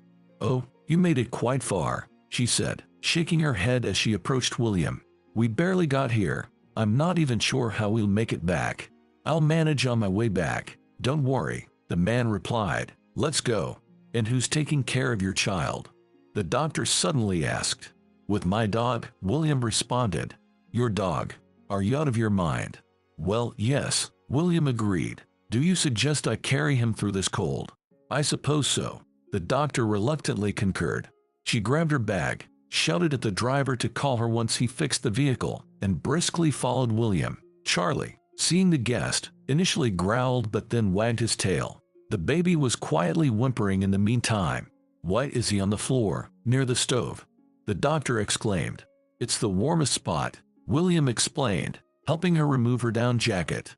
Without the thick coat and hat, the doctor looked quite young. She gently lifted the baby, examined him, and concluded that, based on the preliminary inspection, the child was perfectly healthy. The cold hadn't harmed him, and he didn't have a fever. Then she swaddled him in a clean sheet that William provided. Afterward, she took out some dry formula in a bottle. "We need to feed him. Do you have warm boiled water?" the doctor asked sternly. William rushed to the kettle, and the water inside it was at the perfect temperature. The young woman skillfully mixed the baby formula, then took the baby in her arms and began feeding him. The baby eagerly grasped the bottle, and William's heart ached when he witnessed it. "How hungry he is," William muttered, once again recalling Ruby with unkind words. Meanwhile, the paramedic, after feeding the baby, gently rocked him while softly singing a lullaby. William couldn't help but be captivated by the scene. Rebecca, lost in her thoughts, sang as if she didn't notice William's presence. The baby eventually fell asleep. "We should put him somewhere while the driver fixes the car," she whispered, looking at William for agreement. "Yes, of course," he replied, bustling about. "Let's lay him on my couch." After gently laying the child down, William and the paramedic sat down nearby. "Forgive me, but what's your name?" William asked in a hushed tone. "Rebecca," she replied, equally softly. "Rebecca, would you like me to take you to the hospital with the driver? Why is he fussing around in the cold? They can retrieve the car tomorrow." "No, he won't abandon the ambulance." Rebecca shook her head. "And who would come to pick it up? We only have 2 vehicles. He must repair it today. After all, it's such a busy night. There will be many calls." "Yes, you have quite a job." William nodded, then looked at the clock. "By the way, in 10 minutes, it's Christmas. How about I open some champagne, at least?" "What? I'm on duty," Rebecca protested. "Oh, right," William realized. "How about some hot tea then? I won't say no." William poured fragrant, strong tea into cups and placed candies, fruits, and a meat platter on the table. "Merry Christmas, Rebecca." He smiled. "Merry Christmas," she replied. "I have a feeling that the next year will be very interesting. What a surprise I've been given. It's the first time I've seen such a dark-skinned baby." "Me too. Can you guess how he ended up here?" "Yes, I know." William began to tell her about Ruby. Rebecca also remembered that story. She had heard about it from her colleagues. They handed the child over to her back then, but who could have known she would do something like this? There was a loud knock at the door, and the driver entered the house. At last, Rebecca rejoiced. "So, is the car ready?" "Yes." The driver grinned. "But can I warm up here for a bit?" Of course. William poured another cup of tea. And so, with hot tea and candies, they celebrated Christmas amid quiet conversation. Charlie peacefully slept by the stove, and the baby snored on the couch. "William, your place is so cozy," Rebecca smiled. "But it's time for us to go." "Yes, of course," William sighed. "May I ask, do you think they won't return Ruby's child?" "I hope not." "That's unlikely," the driver responded for Rebecca. "Now the baby's only option is the orphanage. And to be honest, his future looks tough." "Why are you so certain?" Rebecca frowned. "Maybe things will work out somehow." "Do you believe that yourself?" The driver smirked. "Ordinary kids from the shelter rarely catch a lucky break, and this little one, being of a different race, will likely face even more challenges." Rebecca just sighed. She wrapped the baby in a blanket, with one provided by William. Then, she accompanied the doctor and the driver to the ambulance. Afterward, sitting by the window and gazing at the starry sky, William remembered the same scene. Rebecca holding the baby, rocking him, and singing. For the first time in years, William suddenly realized what he was missing in life: a family. He couldn't forget Rebecca's eyes, either so clear, so blue, yet holding a hint of sadness, a secret of their own. The first morning in the forest ranger's house was crowded.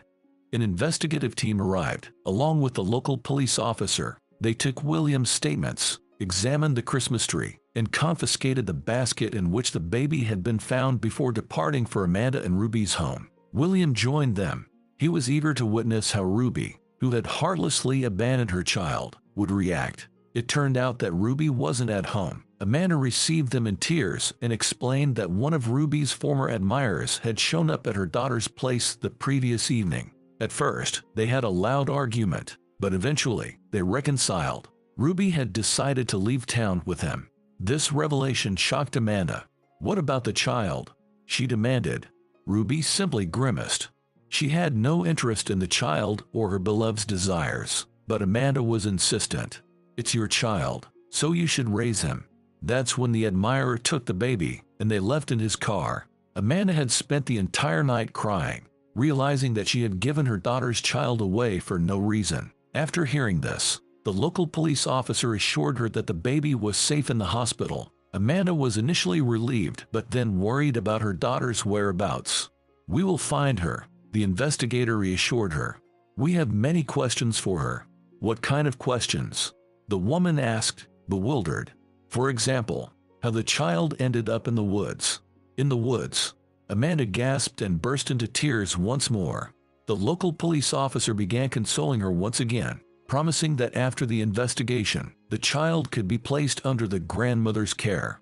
As for Ruby, she would likely lose her parental rights and face legal consequences. "Oh my," the woman sobbed, "I'm in shock. If you'd like, you can visit the child in the hospital," the investigator said after taking a break from the paperwork. "He's fine. The doctors have confirmed." "Why would I want to visit him?" The woman unexpectedly responded with anger. "I don't want to. Let them take him to the orphanage. He's nothing but trouble." "Oh, my Ruby." Amanda burst into tears once again. The police officers and the forest ranger looked at her with astonishment. It was evident who her daughter took after. The Poe child had turned out to be unwanted by both his mother and grandmother. That was the family dynamic. Ruby and her admirer were apprehended on the same day. They were at a cafe, happy and in love. Ruby had completely forgotten about her child. However, when they pressed her a little at the police station, she suddenly started crying and claimed that her new admirer had convinced her to get rid of the baby. At first, they had considered simply abandoning the baby along the way, but then Ruby suggested leaving him at the doorstep of the forest ranger's cabin. However, she never ventured into the woods herself. The man carried the basket. There was a well-trodden path leading to the cabin, so it was clear where to go. However, he never reached the cabin, instead hiding the baby in the woods, leaving him to a certain death. If it hadn't been for Charlie and his instincts, William might have just passed by. When Ruby learned where her admirer had left the child, she dropped the baby, paled slightly, and then regained her composure, shrugging. "But he couldn't have frozen, could he?" she said. "Why are you all making such a fuss? You're not a woman, you're a monster," the investigator remarked. Ruby cast her eyes down and pursed her lips. She knew that everyone would now condemn her. Why did she need this child anyway? After all, she had wanted to leave him at the maternity hospital. In her mind, it was everyone else's fault but hers. Ruby and her admirer were later put on trial, and they received real prison sentences. But that was a story for another time. For now, in the hospital's pediatric ward, a tiny little boy lay. The entire staff of the ward visited him as if he were an exhibit. Soon, he became the ward's darling. The boy ate well, grew, and was no different from his peers, except for his exotic appearance. They named him Elliot. Ruby hadn't even bothered to give her son a name. Rebecca, the same doctor from the ambulance, visited the baby several times. Interestingly, he fell asleep faster and seemed calm in her arms. Moreover, the baby gazed at Rebecca as if he knew some secret and wanted to tell her something. The young woman felt herself growing more and more attached to the baby with each passing day, and there was nothing she could do about it. After work, she felt drawn to the pediatric ward. There, she changed the baby's clothes, fed him, sang him songs, and reflected on her own life. 3 years ago, a tragedy struck Rebecca's life. She was a mother back then. Her son was only 6 months old when she received a call from the ambulance station, pleading for her to come in as a replacement. It turned out that 2 paramedics had fallen ill, and there was no one else available for emergency calls. Rebecca, who was on maternity leave at the time, discussed it with her husband. Her husband, Jim, had recently been laid off and was staying at home. They decided that Jim would apply for parental leave to take care of their child, while Rebecca would return to work. The young mother left her son with a responsible husband, who loved their child dearly. On that day, Rebecca had been in a good mood. The calls were relatively easy, and her shift would soon be over. Her heart didn't skip a beat when they received a call about a drunk driver who had hit a man with a baby on a pedestrian crossing in the town center. When she got out of the ambulance, her legs almost gave way. In a pool of blood lay her husband, Jim, and their baby. Their son had died on the spot, and Jim passed away a day later. It felt like the earth had stopped, and her heart had turned to stone. She cried like a wild animal for countless nights. She initially considered submitting a voluntary resignation, but the head of the ambulance station convinced her to stay. Rebecca listened to her advice.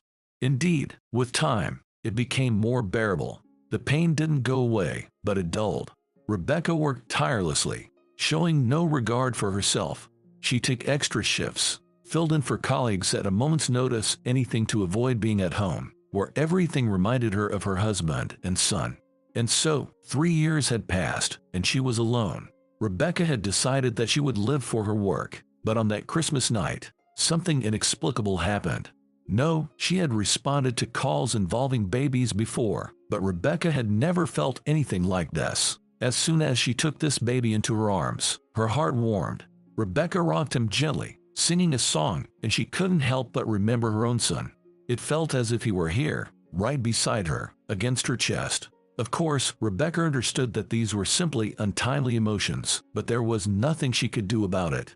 Afterward, she began visiting the hospital, realizing that this little black baby was becoming like family to her. The dejected young woman's state was quickly noticed by the head of the pediatric department. She called her colleague into her office to reprimand her. "What are you doing, Rebecca?" the head nurse sternly asked. "Why are you getting attached to this baby? You know very well that in a month, we have to transfer him to an orphanage." "I understand, but I can't help it," Rebecca whispered. "I feel drawn to this baby." "Rebecca, my dear girl," the head nurse softened her tone. "I understand it all. You've endured such a tragedy, but understand, this is not the child you need. You will have your own child someday, but this one, yes, he's a lovely baby, but he's not yours to claim. You must understand. What if I adopt him?" Rebecca suddenly revealed her innermost desire. "Adopt him?" The head nurse's eyes widened. "Rebecca, come to your senses. He's dark-skinned. Why would you want that? What difference does his skin color make? He's become like family to me. These are just your emotions. Forget about it. Besides, I doubt they'll allow you to adopt. Your emotional state is unstable. You're alone, and your salary isn't that high. No, it's a futile endeavor. Rebecca, forget about it. Focus on your personal life. Trust me, you can be happy." "What about him?" "Who's he?" The head nurse didn't understand. "Elliot. And Elliot will be perfectly happy, just somewhere else." Rebecca didn't argue further. She left the head nurse's office and headed to the child welfare department. There, she heard essentially the same advice she had received from the head of the pediatric department. However, they did give her a list of the required documents for adoption. Rebecca began gathering the necessary paperwork. Her biggest hurdle, she realized, was her single status. On that January day, they coincidentally met at the doors of the pediatric department. Rebecca was leaving after visiting Elliot, while William had finally mustered the courage to visit his godson, as he now referred to the child he had saved. William immediately recognized Rebecca, and for some reason, he felt pleased to see her again. Rebecca, on the other hand, blushed suddenly when she saw William. "Are you here for Elliot?" Rebecca asked. "Yeah, I brought him a toy," William said, taking a plush bear out of a bag. "But he can't play with toys like that yet." Rebecca shook her head. "He's only interested in rattles for now." "Really?" William said dejectedly. "I just like this bear so much." "So, where is the little guy? In which room?" "They said you can go to room 5. Shall we? I'll walk you there," William offered. And they headed to Elliot. The baby was sound asleep. William approached the crib quietly, placed the teddy bear inside, and gazed with interest at the sleeping child. "He's so fascinating," William whispered. "And he's not really dark-skinned. He's more like chocolate. He will be that way since he was born to different races," Rebecca whispered. "I think Elliot will grow up to be a handsome boy." A tear glistened in the corner of her eye. William noticed but tactfully said nothing. They left the room and the department. Both of them were silent. How about we grab a coffee and have some cake? William suddenly suggested. Are you in a hurry? I have the day off today, and my husband won't mind. William tried to make a joke while also subtly inquiring about Rebecca's relationship status. Rebecca paled slightly. William realized he had said too much, apologized, and then, sitting in the cafe, Rebecca told him her story. In turn, William confessed that he had spent time in prison and, for the first time in his life, admitted to taking the blame for someone else's sin. For some reason, he wanted Rebecca to know the whole truth. Did you love her that much? Rebecca asked. I did, William admitted. Then I hated her, and now I don't even remember her. Do you regret changing your life so drastically? You lived in the capital, were a businessman, and now you work as a simple gamekeeper in the woods. Not at all. It's only now that I realize I didn't belong there. I was burdened with work, obligations to my father-in-law, to my wife. They all used me, and when things went south, they simply cast me aside. Only afterward did I realize what deceitful people life had brought me. I'm very grateful it ended, William said, then fell silent. Rebecca also fell silent, gazing out the window where snow was falling. Large, fluffy snowflakes danced in the air, landing on houses, trees, and passersby. The scene outside appeared different, as if a new page of life was beginning. William, I want to adopt Elliot, Rebecca suddenly confessed. Do you also think I'm crazy? Don't hold back. Many, if not outright said it, at least hinted at it. I don't think so. For some reason, I've grown fond of that little boy too, William admitted. Whenever I think about him in that basket, my heart skips a beat. Yes, I understand, Rebecca replied absent-mindedly, but they won't allow me to adopt him. I'm single. William suddenly froze, then spoke up.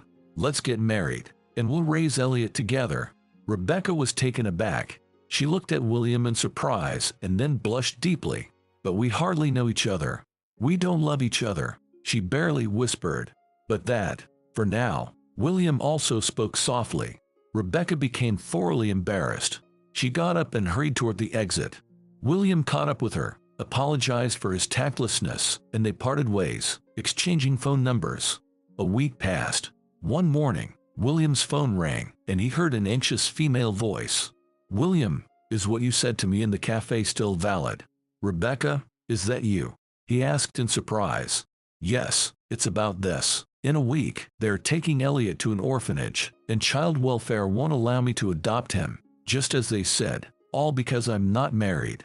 I understand, William replied shortly. Let's meet at the registry office. Don't forget your ID. William jumped into his car and drove off. On the way, he called Michael and asked for his help. As the head of the settlement, he must have had connections in the local administration. So, why do you need to get married in such a hurry? Michael asked. Just like that. I'll explain later. For now, can you help? William replied. I'll do my best. On the same day, Rebecca and William got married and then headed to child welfare. Where do you live? They asked William at child welfare. At my place, Rebecca replied without batting an eyelid. William simply nodded in agreement. But when they left the child welfare office, he whispered to her. They will check, you know. You said you also wanted to raise Elliot, didn't you? Rebecca smiled. Or did you change your mind? William could only smile back, looking somewhat lost. He didn't intend to move so quickly, but circumstances demanded it. Within a couple of days, he had already moved in with Rebecca, bringing Charlie along, who settled in her small house's yard.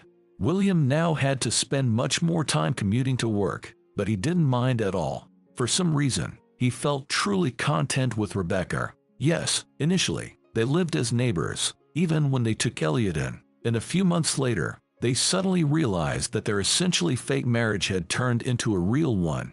Feelings that had slumbered for many years suddenly surfaced in full force, and they became the happiest people on earth. Rebecca was on maternity leave, taking care of Elliot, while William managed his estate, and life flowed smoothly. They never once doubted that they had made the right choice. Their little boy was growing up to be a bright child, delighting them with his achievements. Initially, the people in the village were surprised to see the unusual boy, but soon they got used to him. Elliot was a wonderful child, kind and affectionate. Everyone in the neighborhood lovingly called him the chocolate boy. A few years later, William managed to build a new house. Shortly afterward, he received a new position, leading the local gamekeeper society. Yes, he had changed everything in his life, and he now understood that it was all for the better. His family grew as well. When Elliot was 3, Rebecca gave birth to a daughter, Jessica, and a year later, a son named James. Elliot, as the eldest brother, helped his mother, keeping an eye on his little sister and brother.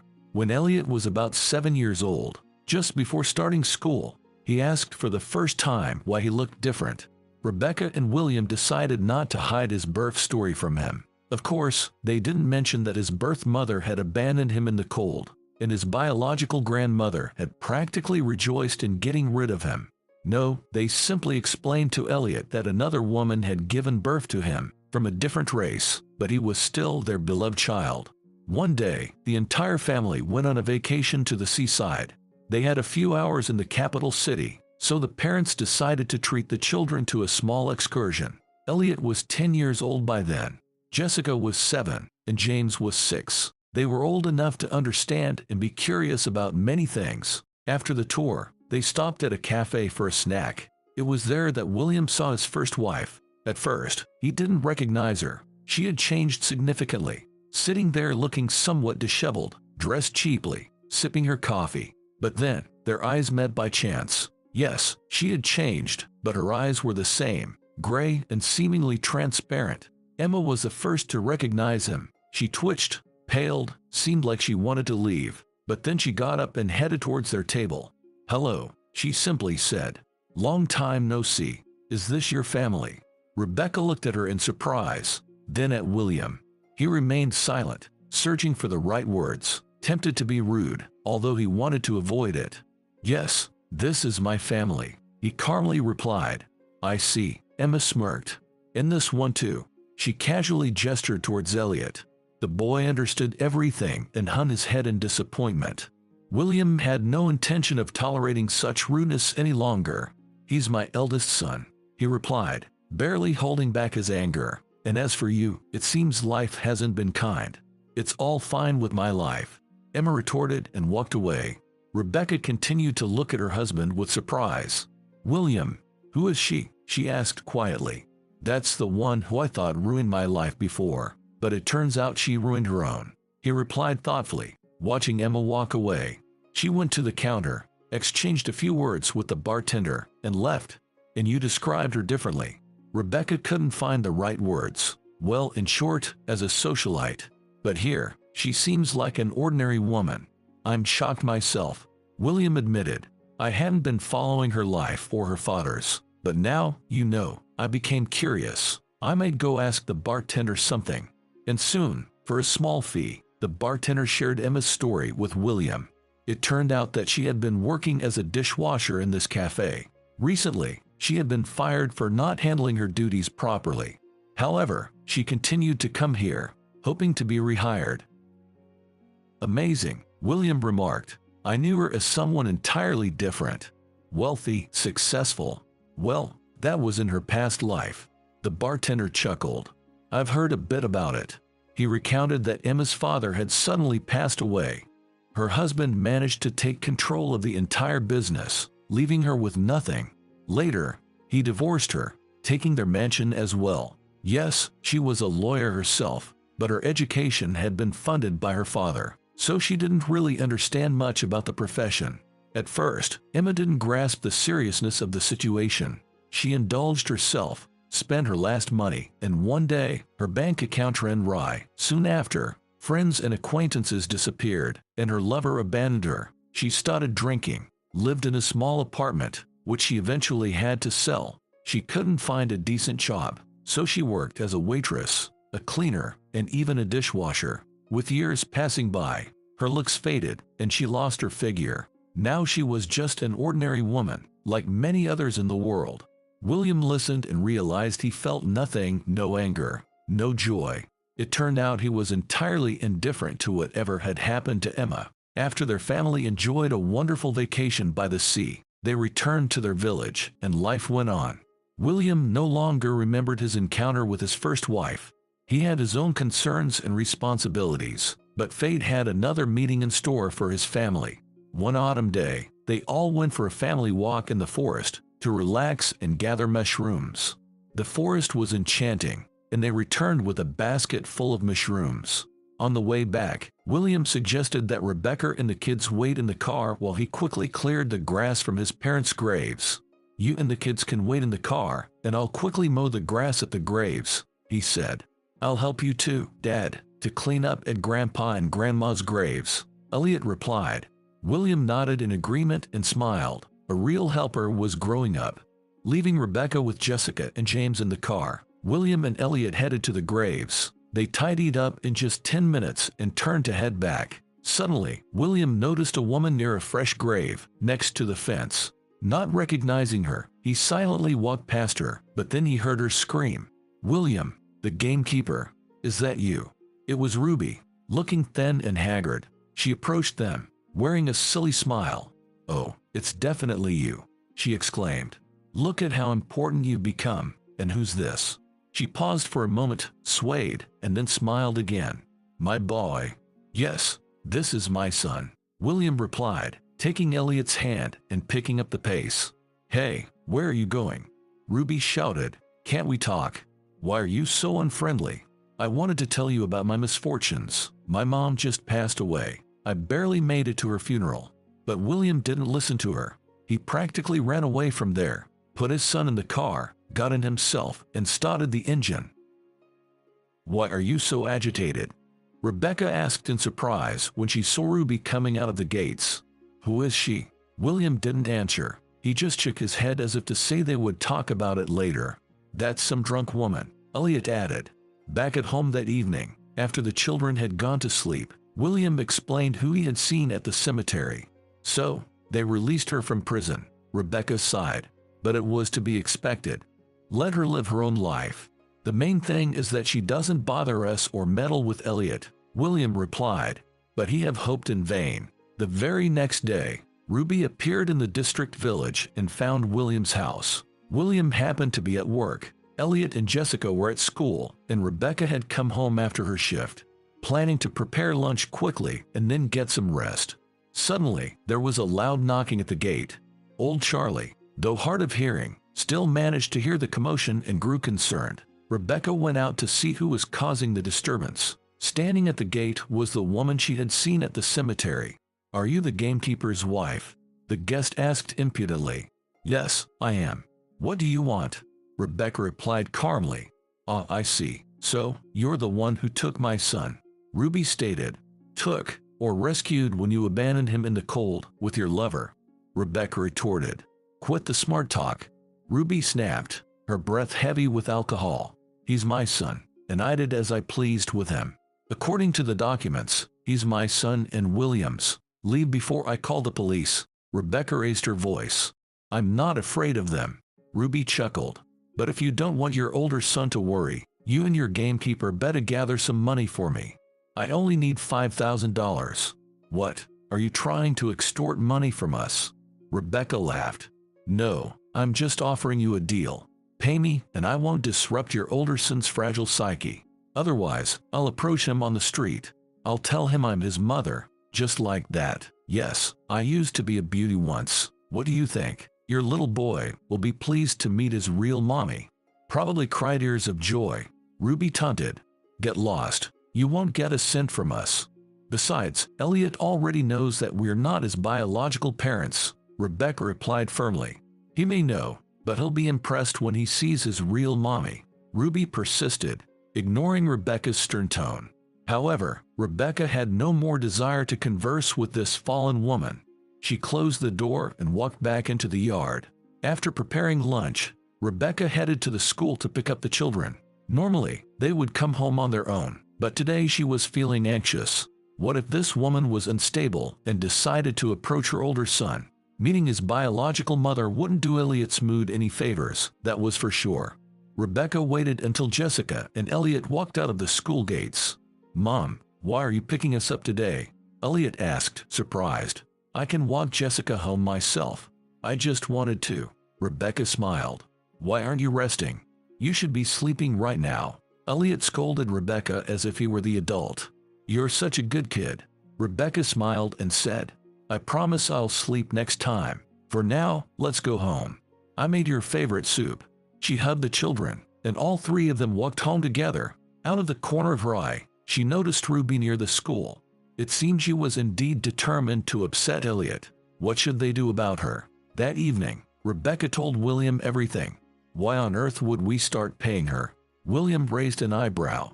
"Elliot knows perfectly well that we're not his biological parents. You can't hide such a difference in appearance." She's not focusing on that, you see. She realizes that our son is growing up in a stable environment. He's doing well, and he has friends at school. And then suddenly, this homeless woman shows up, trying to instill a sense of inadequacy in him. Rebecca explained. "What a scoundrel." William cursed. "So maybe we should just tell Elliot everything ourselves. I don't know how he'll take it. We always told him that his mother simply abandoned him, but we didn't tell him she left him out in the cold, let alone that she went to prison for it," Rebecca replied. "Yes, he's still quite young to know the whole truth," William agreed. And not at all young, they suddenly heard their son's voice. It turned out that Elliot had gotten up to have some water and had overheard their conversation. William and Rebecca were left stunned, like children. "Mom, Dad, I don't care who gave birth to me, or how that woman is living now," Elliot calmly said. "I understand why she abandoned me, as you say. I'm different, not white. So what? You love me. That's what matters." The boy walked over and hugged his parents, and they sighed with relief. It turns out they had such a mature and sensible son. Ruby approached Elliot the very next day when he and his sister were returning from school. "Hello, Elliot," she said to the boy. "Do you know that I'm the one who gave birth to you?" Elliot looked attentively at the disheveled woman and shrugged. "You, well, now I'll know what betrayal looks like." He said it differently and went on his way, tightly holding his little sister's hand. Ruby remained standing on the road, bewildered by what this bold young boy had just told her. Then she shook her head and walked away. Did she regret her actions from many years ago? Apparently not. For her, Elliot was just a mistake. Too bad she couldn't make some money off that mistake. A few days later, she was found near her mother's grave. She had consumed some toxic substance and passed away. William told his elder son about it because he realized there was no need to hide anything from those you love. Elliot had already graduated from high school and enrolled in college to study international relations. Jessica and James missed their brother terribly and always looked forward to his visits home. William and Rebecca were proud of all their children, especially the eldest. After all, it was this boy who once united their hearts. Thanks to him, they realized that outward appearances didn't matter so much. What counted was what was inside a person. If they lived with joy and love for their loved ones, then no life's twists and turns could frighten them. With the support of their loved ones, they could overcome anything